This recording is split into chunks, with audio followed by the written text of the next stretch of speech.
So guys, sa Station 1, ang difference, kahit malayo ka na sa Pangpang, no, di ba, medyo malayo na ako doon.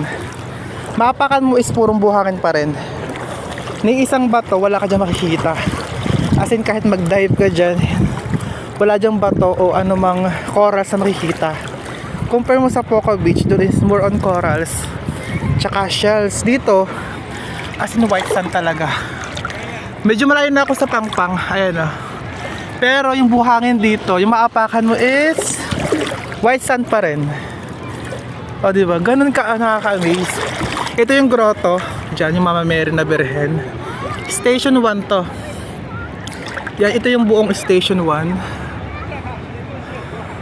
Sa gitna naman is Station 2, yung pinaka-sentro ng Boracay. Yan.